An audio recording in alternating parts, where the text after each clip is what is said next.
Good morning, LinkedIn Live. Good morning, we are live. Happy Friday, everyone. Good morning, Zubeda, and good morning, Savannah. Good morning. Good morning, Zubeda. How are you doing? Really well, actually. It's a Friday. Good. It's the end of the week, obviously. Yeah. And what's not to like about that? Exactly, right. It's Friday. We made it. We made it. And for everybody that's watching, good morning. Yeah, happy Friday. I hope you had a good week. Please do say good morning in the comments. I always say this. I know that, LinkedIn's a funny beast. I was talking to somebody yesterday about this. We know that on LinkedIn, you have a lot of people that just like stalk and kind of watch what's going on. But they never say anything. So if you're one of those, because I come across people all the time that say, oh yeah, I watch every week, but I don't comment or anything. Please do say good morning in the comments so that we know that you're out there. So thank you so much if you are joining us live, and if you're watching on the replay, thank you for taking some time out for your day. So I'm really fortunate to have not one guest but two today. So I've got Zubeda Limbada, and I've got also Savannah Hanson. Good morning. So we've got the first person there. Good morning. Unfortunately, some people when they do comment, I can't always see who it is. So apologies if I can't spot your name. We've got Tabinda Nadeem. Good morning, Tabinda. Hope you've had a good week. So I've got two guests with me this morning, Zubeda Limbada and Savannah Hanson from Connect Futures. So please do check out their profiles, because I haven't got enough time to go through all of their bios, right? Because these are two busy ladies putting the world to rights. That's how I'm going to summarize it. But from an organization called Connect Futures, which is an organization that was started by Zubeda in 2012, is that right? Yeah, 2012. Female founded, female led organization, empowering young people to navigate complex challenges, including disinformation. Wow, we've had a lot of that recently. Extremism, we've had a lot of that.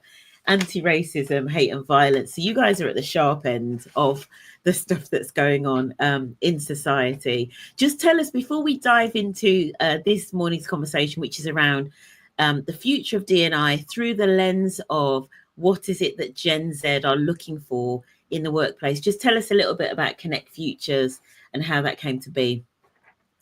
Yeah, let me do the quick kind of intro.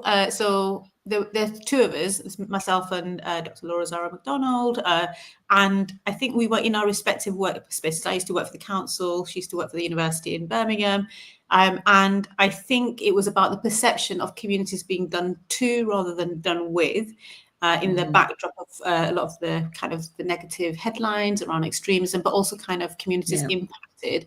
So I think we left our jobs, and then we set up a business in a coffee shop. I know the stereotypes continue on those things of the coffee shop. And we've had lots of good ups and always the downs in the sense of kind of running a business. But one of the things that we find is the impacts of our work. We work predominantly with a lot of young people. So over the 11 years, I think we're now in, we've got an amazing team, Savannah being one of the team members. And I think it's about, we work nationally now. We work with I think 270,000 young people as our stats. So even the topic today on Gen Z kind of really resonates with our audience. And I think the other kind of little minor thing is about the fact that the topics is about what we call sticky topics, things that are kind of grating, causing ructions. Again, conversations are really part of that. Diversity we've talked a lot about as well. So I think that's the space that we insert ourselves in as a kind of positive mechanism. Amazing, fantastic. And good morning. I'm going to just circle back and just say good morning to Louise, because I could see you were the first person saying good morning, and the name didn't pop up, so I just had to go into my phone and see exactly who was on. So good morning, Louise Lyons Appiah. Perfect. Okay, so we're going to get into this conversation and the future of DEI through the lens. This is part 4 of some amazing conversations that we've had, most recently, so last week's conversation, we were talking about unpacking the backlash, which was very interesting. This conversation, I feel, leads on really nicely from that, actually, because in terms of, you know, where those conversations are happening, often they're happening on social media, and you know, we've got young people at the forefront of that as well. So this conversation is really really well pitched. We're going to start, before we get into the conversation around how Gen Z feel about work, let's just get the definition of Gen Z. So Savannah, you're the youngest person on this call. You're our Gen Z. You're our Gen Zer, just about. So just explain to anybody that doesn't know exactly who Gen Z is when we talk about Gen Z. Just explain the years, etc. So Gen Z, I think we agreed, because sometimes it depends what platform you're on or perspective, but generally those aged between 1997, born in 1997 and 2012. And so, you know, I may look very young, but I am a senior Gen Z person. And yeah, so that's like people aged between like 26, if your maths isn't that quick, and about, you know, 17, 16. But yeah, and I think it's definitely a generation that it's kind of a hot topic right now, because a lot of us are now a big part of the workforce, right? And so finding a way for different generations to work together, like a lot of questions have been popping up. And so, yeah, people want to know, what do Gen Z want, and does this conflict, or how does it, you know, where can we find middle ground, I guess, as well? Yeah, and there's a lot of and we're gonna get into the views of Gen Z specific to DEI and inclusion and the workplace and all of that. But there's a lot of like stereotypes out there around Gen Z, isn't there? You know, whether that be that Gen Z are, you know, the snowflake generation, and you know, a lot of what I would call lazy stereotypes almost about Gen Z, right? And it does, a lot of it does tend to be negative. I don't know whether you'd agree with that, either of you. I think when we were talking about this, the other kind of like, we have lots of conversations on this, even in family, for example. I think there's something about labels of every generation, right? So this, I think the Gen Zers are known as Zoomers.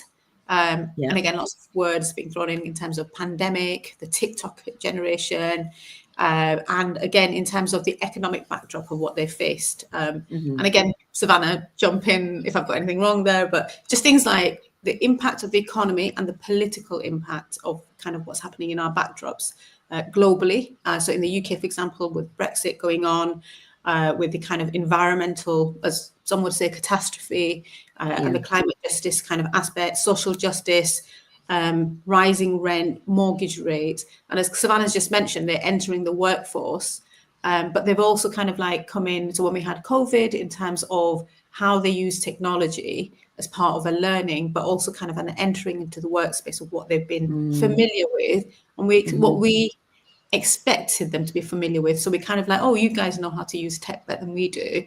But at the same time, how that kind of rubs in a workspace place environment with different generations as well. So I think a question maybe to put in here as well is about, if we see the Gen Zers as the progressive, kind of in their political and their kind of liberal outlook, how does that marry with these causes, with this openness into that workspace environment? And I think, Savannah, you've got some amazing kind of like insights in terms of when we've chatted about kind of causes and values as part of that perception as well of what Gen Zers are really strong around.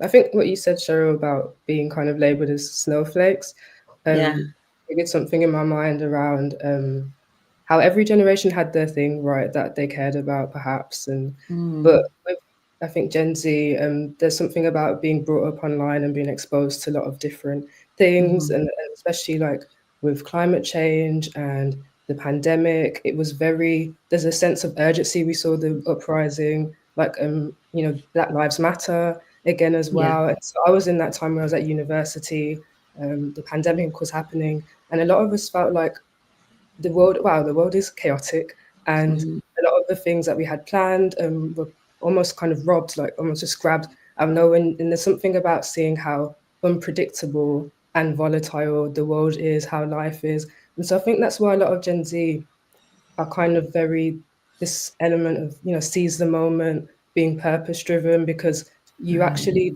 you can't predict, you can't control everything that's going to happen. So at least let me live a purpose driven life every day. And if you spend so much time at work, then why not allow your, values to mold into that? I think that's a bit different to maybe different generations, the reality of that.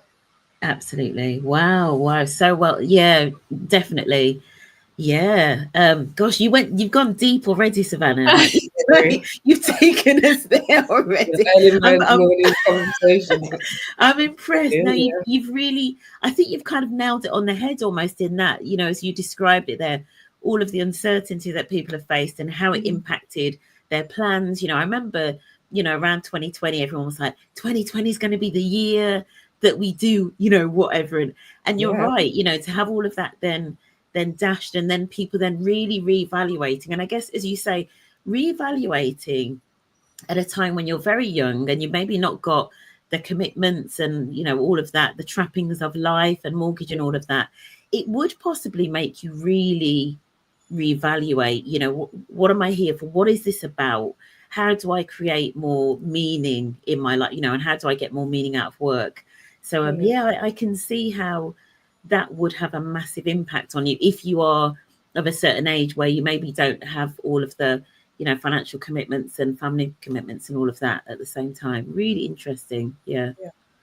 I was just going to add in to that. I mean, I guess there's lots of statistics also kind of like banded around in there as well. So if we've got the perceptions, which we've talked about, and then kind of connect that with the workplace. So if we're seeing the Gen Zers as kind of globally connected, addicted negatively, that's a negative word in my opinion, to social media, because I think every other generation that I see is addicted to social media in different ways. And this thing around like they kind of like, again, can't be bothered to read bigger kind of chunks of text as well. We're entering into the misuse of AI for kind of like work kind of purposes. Again, how that will impact. But there's the statistic around 89% of Gen Zers utilize tools like ChatGPT, for example, for various educational tasks. And again, if they're the ones who are now entering into the workplace, what conversations, whether that's around privacy, whether that's about, again, how we work, what that will bring. And then there's another interesting dimension as well for the workplace, which is 83% of Gen Zers reportedly consider themselves job hoppers, with only a little over a tenth of them committing to stay in a job for 4 or more years as well.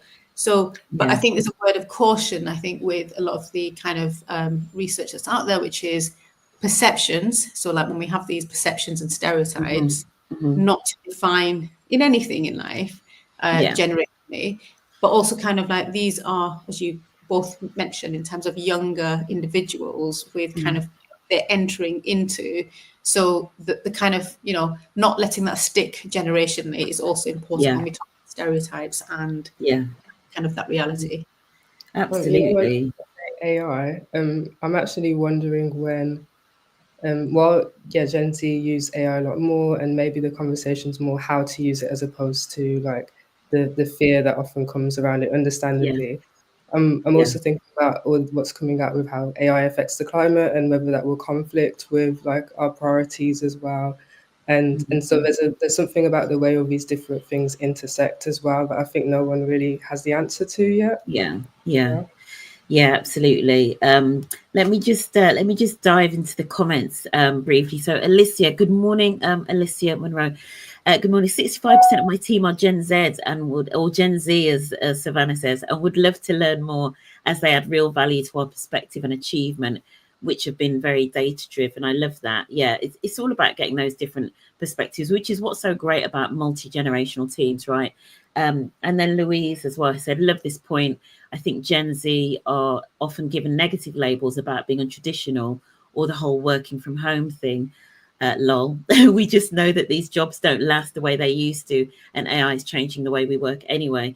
I mean, the point that you made there about Savannah about moving away from the whole like jobs for life culture, or the fact that I guess for like the millennials and boomers, it would either be jobs for life or maybe 2 or 3 major jobs over your career. But now it's much more frequent. Let's dive into well, before we dive in actually into like sort of like social media, because that's where I think I'm going to go next in terms of the working styles in social media. Savannah, I know you've got something. This is going to be our first show and tell on a LinkedIn Live, because you've got something. Just explain to us what you've got, and then see if we can get how much of it on camera we can get.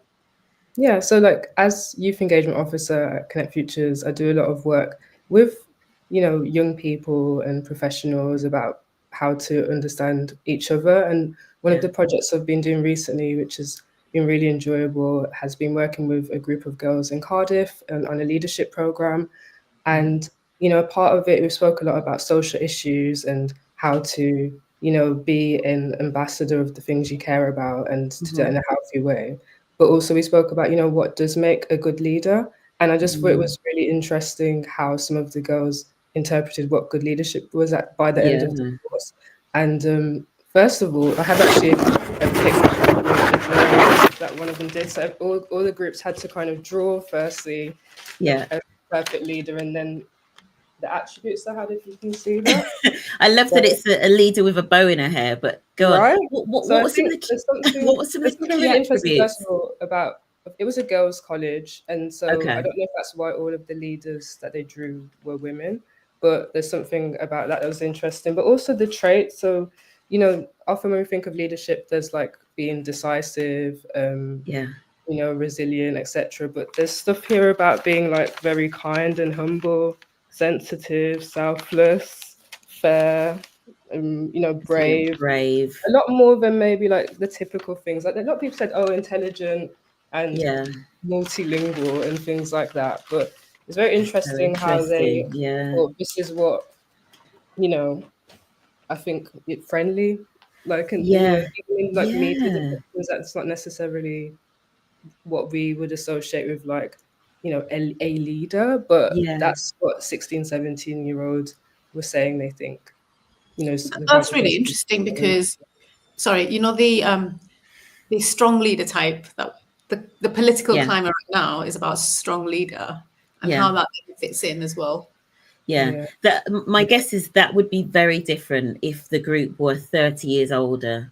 Absolutely, because there's actually, if I get time to put the link in below, I will do. But there's Pew Research, the Pew Research Center from the States. So Pew Research have got something about the traits that we expect to see in leaders. It's from a couple of years old, but if I can find it, I will drop it in afterwards. So it talks about the traits that we expect to see as leaders, and then also how that is different by gender and how we judge different genders differently against those leadership traits. So some of the traits, as much as we see them as leadership traits, when women display some of those traits, it's held against them, even though those traits are associated with leadership, right? It's really, really interesting sort of piece of research. A comment here from Minnie, that reframing of your typical leadership is so interesting. Absolutely, really interesting. Let's get into work patterns. I know one of the things that we talked about when we were doing the prep for this was preferences around things like working from home and social media and use of tech. What are your thoughts on that? Because I know everybody's got a view of, and we do generalize, rightly or wrongly, and we'll sort of say, oh yeah, Jen said, they don't like picking up the phone. That's one of the things they don't like speaking on the phone, right? They don't like speaking on the phone. They don't like doing this, Savannah, what are your thoughts in terms of working patterns of things like working from home, etc., and communication preferences? I think context helps, right? So my first internship with the civil service was online. I had to watch the House of Lords personnel shadowing online, and so every job I've had, other than like my first retail job, has had a working from home office element to it. And I think again that's very different to people who have maybe had like 20 years working, right, and then having to adjust to that in the last 4 or 5 years. And I think there's something as well about maybe how much access we have to what work life is like for other people. So you know how you call out that I said Gen Z? I think that's probably because the term is Americanized for me, because I've heard so many Americans talk about, I mean, maybe not in the next few months once they get kicked off TikTok, right? But I think, sorry, America, but it's something about like how those, we're often talking about workplace expectations, things that we think, you know, rights as like workers, etc. And those conversations are a lot more accessible. I think everyone even knows that Facebook cartoon lady who talks about like your workplace rights, things like that. I don't know what her name is, but I think there's something about those conversations being a lot more open and transparent than before. Maybe that's why people are more open to moving around. Right. Okay. Yeah. So almost like a kind of like workplace culture conversations happening on social media, sort of like on TikTok or on Facebook, that potentially influence some of the ways that Gen Z or Gen Z look at things about what, especially, you know, you mentioned there about the whole moving job to job, and I guess if we were to think about, say, something like quiet quitting, which really, even though we know that started in East Asia, not even necessarily, I don't know whether it did start in the Gen Z population, but I know it started in East Asia, but then it then becomes a social media thing, as in like, you know, if your boss isn't doing just quit, or just do the minimum, or just, you know what I mean, it gets turned into like a meme that becomes a way of operating, which is quite interesting. Zubeda, did you want to add anything on that? I think what's interesting is, so again, kind of the stereotypes of how we see Gen Z in the workplace. So for example, we've had a lot of kind of, say, under 20-year-olds who we've kind of worked with, whether on internship or otherwise, or, you know, for example, with Savannah. And I think a recognition of, so working from home is not just kind of like a preference for a generation. I think even lots of adults are now being summoned, lots of other generations are being summoned back to the office, because actually, you know, there's something positive about it as well. And then there's this tension with employers about what that looks like and the balance of it. But in terms of Gen Z, I think there's this sense around communication, which as an employer, I would be kind of, you know, how we communicate in terms of devices. So, and kind of social media apps, what the boundaries are. So like where typically in kind of when it comes to my earlier jobs, you know, you have to bring up and kind of confirm that you're not coming in and this, that, and the other. That was a communication mode, for example. And then as an employer myself, on my end, we've had, again, when people just text on WhatsApp, for example, hey, not coming in. So the formality also, so even little kind of perceptions around communication of how we do it, but also, you know, like the language, you know, and the acronyms, that kind of is a normalization of that. And then how people read it. Is that okay? You know, when we have policies in bigger organizations, for example, how does that, you know, are there roots around this? And when we're all trying to kind of be less hierarchical, for example, what, you know, there's so many things that you can kind of unpick in all of this about how you behave. And then there's a questioning from the other side about why is that important from that point of view? I'm just letting you know X, Y, and Z. And also, I think there's something about kind of like what the boundaries are in terms of the informality and formality of things as well. But also, I guess in terms of, I think, so we try and do the formality of it as a way of, we are a gateway into other jobs that other people will also have, as a way of tuning in to, we'll try and be less hierarchical. However, there is a perception of what we will do as a way of recording, but like just kind of having those kind of conversations. So please call me, inform me, but this is kind of why we do it. So I think the why is really important, about needing to explain certain things, why that's important, when it might not always kind of make sense. And then the other about flex and home working, I think, so for example, really interesting about Savannah, when we were recruiting her, she's been with us for just over a year, and the company that we used to recruit had mentioned the fact that in a post-COVID environment, offering incentives, and one of those being working from home, is something that would kind of like pull you out compared to other employers as well. especially if you're not a bigger company, you know, you've got like the gyms and all the other kind of other wraparound things that you can offer. What is an incentive that you can also offer? Working from home being one of them, and the flexibility is part of that.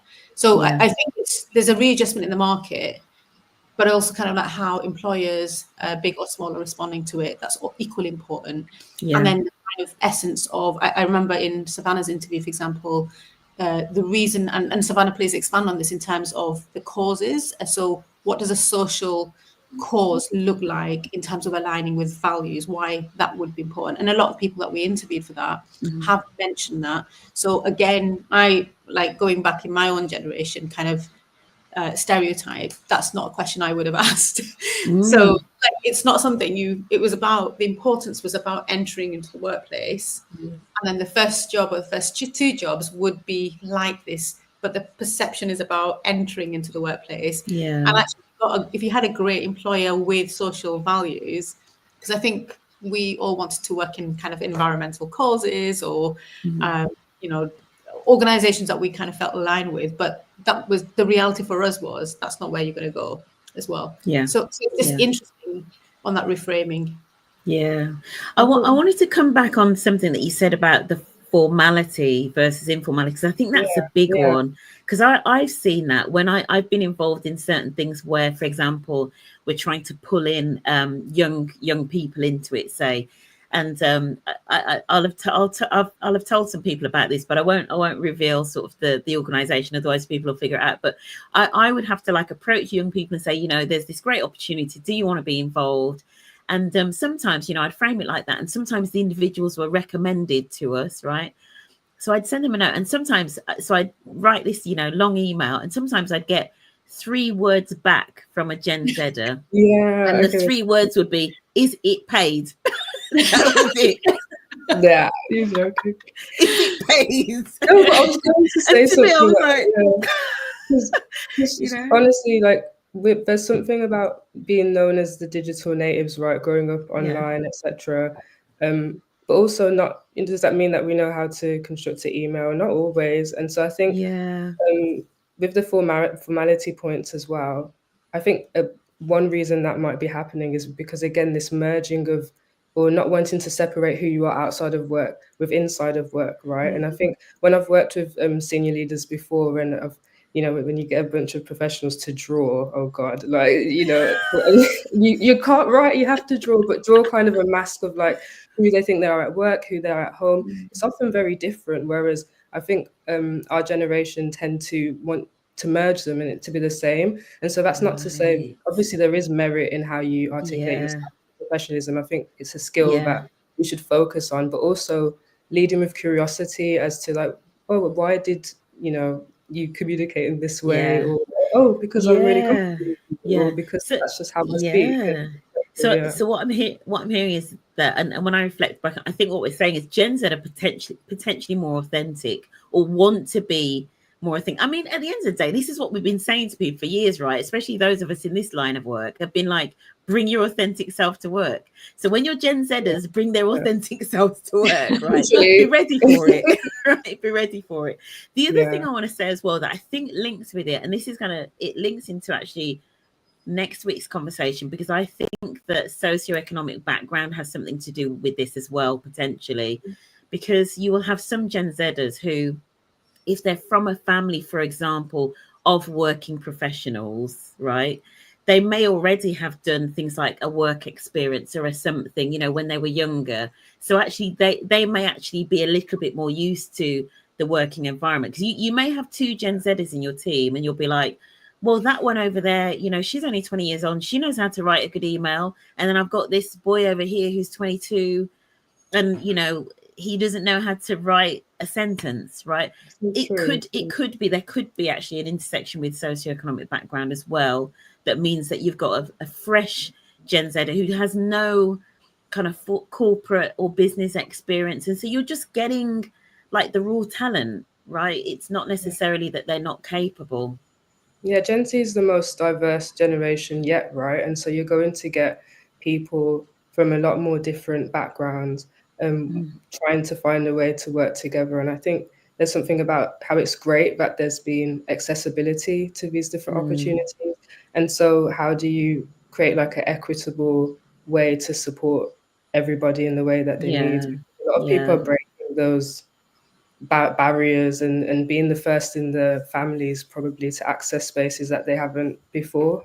Yeah. There's an organisation in the West Midlands. I'm going to say I think they work with like apprentices or something. And I remember I was sat next to somebody at an event, and they were talking about sometimes, young people going into workplace and not even really understanding how annual leave works, for example. We just assume that people will turn up at work and know, just the whole etiquette, of work generally and of our workplace, but often they don't. And we mistake that for they're not capable, but they are. It's just they don't know how, how things work. And sometimes I maybe think we're a little the bit rigid etiquette, too. the etiquette is really interesting because you've used that word, right? And so there's something about class in there. There's something about social mobility in there. There's something about all of these kind of aspects. And I think as you guys were chatting, I was also thinking and if you're looking at this from a UK kind of perspective, there's also a difference about, whether we like it or not in terms of whether this adds to this. But there's a 0-hour contract kind of culture that's also present. So does a first job, if you're in a 0-hour contract where and I don't say this in a bad way, is it transactional? So like there's a service that you have to pay for. It's very rigorous. It's very hard emotionally and kind of socially from various different points. If that's a kind of an entry point into the workforce where a technology also kind of dictates how you're being productive, there's no human connection in there. So the things that we value as kind of other generations, and we think others have kind of got a similar kind of social pathway into this, if that's absent, then there is something about, what fills that gap in terms of the people that we then encounter in a kind of formalish office space, and how we engage with that as well, and whose responsibility kind of from that point of view as well. Yeah. And you picked up on etiquette, right? And part of the reason I use that term specifically, because it reminds me of a conversation I had a couple of years ago on here with somebody talking about the arts sector, right, and arts venues. And often the problem with etiquette is it's not written down, and the only people that know it are kind of and the only people that know are the people that are in it. And so those that come in that don't know what the etiquette is are then kind of they're still judged against that etiquette, but they don't know what it is, right? And it's not written down, and nobody's explained it to them, and we expect them to kind of just get it by osmosis, sort of thing, right? So it is challenging. It's definitely challenging, but hopefully, for the people that are listening to this, it's maybe making them think about all of the unwritten expectations that we have of ourselves and then of new people coming into the workplace. Let's talk a little bit about, and I'm conscious of time, but let's talk a bit about, we haven't talked about gender and the gender differences in Gen Z, because there is a lot about this, even this week, last week, right? The whole, we need more masculinity in the workplace, right? All of that. We won't go down a Zuckerberg shaped hole on this podcast, because there isn't the time to go down it and come back out of it again. But differences in, there definitely is a sense that there is more of a gender divide in this generation than in other generations. Just what are your comments on this? I think before I wanted to say something, sorry, just then about what you said in terms of the osmosis. Yeah, go ahead. Yeah, just circle back. An example I often use is when I used to work at the Students' Union, we noticed that a lot of the freshers after COVID were lining up at like bars in a single file. And we were like, why are they doing that? And then we realized it's because they've not learned how to, they don't know the etiquette of that, how all the different, in that you actually line up horizontally, etc. And so there's a lot of things that started from scratch because they didn't just get passed down through that, nurturing generation. I think the online element of doing a lot of growing up online, those critical years, also determine people's, I think, almost maybe a more extreme interpretation of these political things that have happened because you're observing it digitally, if that makes sense. So, you know, maybe being quite frustrated with the Black Lives Matter movement, etc., because you felt like you're maybe some, you know, with COVID, etc., that you weren't able to, you know, be able to. I'm trying to figure out. I'm trying to like think of back then when a lot of people were annoyed with people wanting to protest because they felt like it was taking away their rights to do other things. Is what I'm trying to say. Right. And so, Okay. you know, kind of attaching it to memories of that as opposed to Yeah. the reason behind why people were doing things. Yeah. So quite a so maybe a lot of frustration coming out of that experience, that whole process, basically. Does that feed, do you think, does that feed into the whole gender narrative as well, the difference in the, I mean, it may do or it may not, but certainly, you know, and I guess we're talking about, there was that statistic I want to say that came out, was it in last summer, about for example, this widening gap in terms of like small c conservative views between you know, between Gen Z men and Gen Z women. How do you think that affects, you know, either, you know, as we sort of started the conversation talking about expectations of leadership, or how people show up in the workplace, or, you know, just kind of, you know, our experience of DEI, for example? Thoughts? I mean, from my end, I think it's interesting about the gender's always prevalent.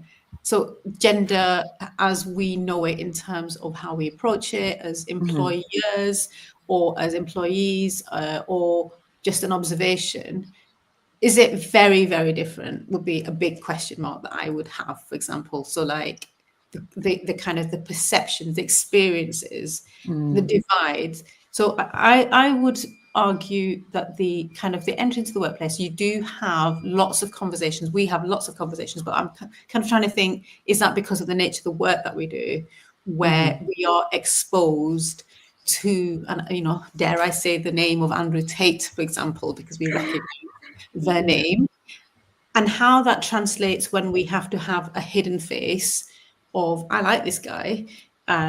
Because, for example, you know, I've got family members, very young family members, so a 9-year-old nephew, for example, who at one point a conversation was, yeah, I've heard of him. I saw his business kind of like thing on whatever he was, you know, whatever his social media consumption was at the time. So it's an exposure of views that are prevalent, that are already there, that might not have been there compared to a different generation. And then there's an expectation as well about when you know, like going into a workplace about, and then kind of like how you may see kind of social justice causes, you know, is that beneath me, for example, and attitudes to having female bosses or attitudes to female colleagues as well in that. So I think I don't think it's any different in some ways about, there's things that we've not talked about and we will not talk about because it's a whole Pandora's box. And so therefore the isms will continue, I'm afraid, from that point of view. But there is something about prevalence of, you know, so we talked earlier about Gen Z and the political space, of the political values that they may bring and the social values. But you can also have these kind of attitudes when we have, you know, like the gym space as being, you know, like where masculinity kind of resides, and kind of, you know, the showing and the preening and all those kind of bits of it. How does that manifest in a workplace, kind of like how we present as men, for example? So I all these all these conflation of things that we haven't unpacked because we as members of communities and societies haven't also unpacked in terms of gender, and then the roles that kind of then fit into it as well. It might be a bit anecdotal because obviously I don't think that young men are more conservative maybe than previous generations. It's the divergence between men and women in like the Gen Z generation that's getting bigger. And, you know, we can get into a whole other conversation of how, you know, different groups respond to that. But I think what I've noticed anecdotally is men tend to, you know, if they're more apathetic towards politics, be more interested in hustle culture, wanting to, you know, become a CEO, etc. Gen Z are way more open to maybe even being public about being an influencer, etc., like a thought leader in a way that different generations aren't. Like, it's kind of like, if you're not recording what you're doing, what are you doing, kind of thing. Why are you not showing people your work? And whereas women, again, there's still the more liberal views, which are more popular. Therefore, what we kind of spoke about before, aligning that with your work, etc., values, and not caring about as much about money, maybe. But I think there's, again, you know, men wanting maybe this, wanting to have that, you know, feeling a bit maybe of that positionality as before. Yeah. It's interesting about the kind of the audiences that we engage with. So this hustle culture is really important. So when we've met kind of like young people, and, you know, recently I met some at university, for example, just chatting to them, that quite often, what do you want to do? Question is, I want to be like what Savannah just said. I want to be the leader of something. But remembering in that they have audiences on their social media channels, and a sense of, I have an audience, I have a following, and therefore I am entitled to. And so the articulation of the gap between how you get there is not always, in my opinion, present. And so therefore there's a sense of what expectation and what a reality is, and is that too stark when you enter into a workplace? Because again, we're talking about workplace as a formal space, and actually not everyone is in that formal space. What does hustle culture even mean, for example? Because not everyone is out hustling from a work kind of point of view as well. Yeah, that's really interesting. Really interesting. So many things that we could get into. But I, you know, picking up on one thing that you said, Savannah, because we were talking about this, and I know, and Zubeda, you mentioned, well, one of you mentioned the Andrew Tate word as well. So let's circle back on that really quickly, in terms of, you know, there is a lot of focus on that. I mean, I almost think too much, you know, and here I am adding to it. But as you said, Savannah, and I would really encourage anybody to go back and look at the analysis around that data, because, you know, I'm with you on this, Savannah, in terms of, I think what's happening is that the views of women are becoming more liberal. You know, the views of young women are becoming more liberal, which probably ties into, you know, years and years of feminism and, you know, women in leadership and all of that narrative kind of thing, you know, rather than necessarily that men are becoming more conservative. Certainly when I look at the data, that's what I'm seeing. There's a really interesting question here. I think it's from Louise. It's, love to get your thoughts on the religious revival in Gen Z. I'm not aware of this, so this is really interesting. Religious revival in Gen Z. I mean, maybe it links to what we were saying about a sense of purpose, right? And what does that do for cultural values? That's a really interesting one. I think I know what Louise is referring to, because I know Louise works in the EDI space as well, like as a Gen Zer, and a lot of the time we'll be speaking to people about Andrew Tate or Sneeko. I don't even want to platform certain people, but the point is that a lot of male influencers, not necessarily, you know, not all male influencers are misogynistic, but these that I'm speaking about specifically will care a lot about being successful, etc., and sometimes co-opt parts of religion that would but that's not necessarily. I think there's also another part of Gen Z where we've felt that, you know, maybe there's certain avoidness in values, like you know, hyper like secularism. I don't know if I've just made that up, but something about you know, actually wanting community, wanting to like a higher purpose, that we can come together. And, you know, especially during COVID, like, you know how we spoke about Gen Z wanting things to be more online. I've actually found with younger Gen Z that they really don't like Teams meetings at all, and they want to be in person.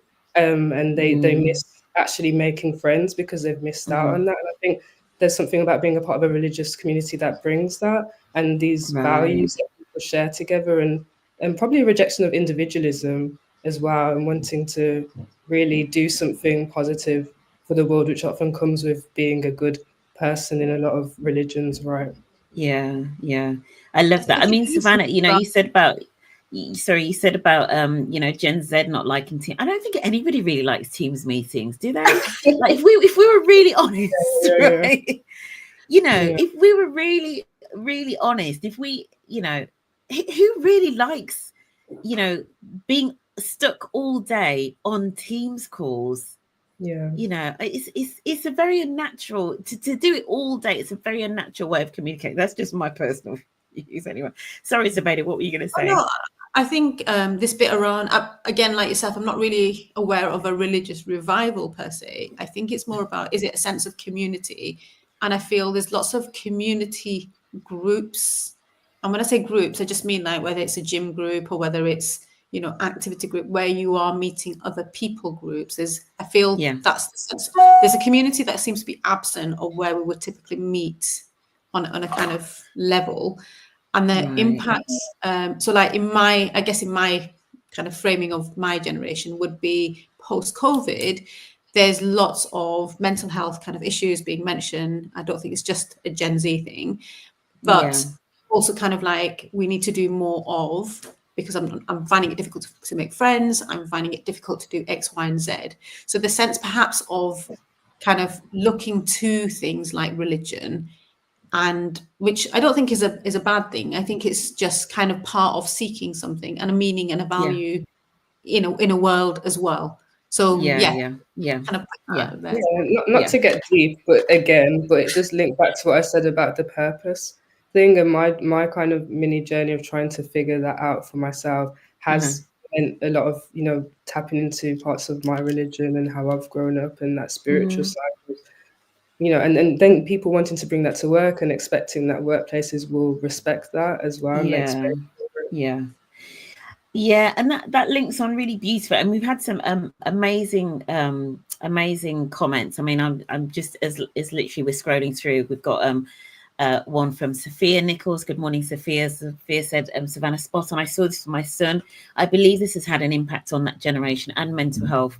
Social development reaches its zenith in the age range. That is true. There's a lot about plasticity of the brain and all of those things for this particular age group, which obviously is the same for all generations. I know that Minnie was talking here about the views of women becoming more liberal. Minnie says, I think it's not just the views of women becoming more liberal. I think it's more about amplifying our voices. Absolutely spot on, Minnie. And also Lisa Ardley-Price. Good morning, Lisa. So I'm going to, as we sort of like wrap up, because we've gone over again, of course, it's such a fascinating topic. For anybody that's like listening, and you sort of started to touch on it there, actually, Savannah, in terms of what Gen Z then is expecting almost like when they come into the workplace. And so for people who are listening to this, you know, and we had, for example, Alicia at the top of this said that, I think she said something like 65% of her team are Gen Z. So what advice and what, you know, sort of tips would you give to either organizations or individuals that are managing Gen Z, or thinking, you know, how do we create environments that work, environments and cultures that work for Gen Z, and what should we be doing apart from obviously reaching out to Connect Futures to work with you? What final bits of advice would you leave people with today? I'd have two main pieces. I think I said it earlier, but lead with curiosity. I think that's for both sides. You know, if you're Gen Z and watching, ask a lot of questions. There's always a lot to learn. Like, we have access to a lot of information, but there's a lot in experience and wisdom to pick up. And then I think for older generations to, you know, maybe not, you know, that natural face, you put it like what's going on? If you see a Gen Z person do something, kind of be like, oh, can you explain this to me? And actually it might be, like I said, if they feel comfortable around you and speaking a certain way, it's a compliment, if anything, and then there's room to discuss how to do it better.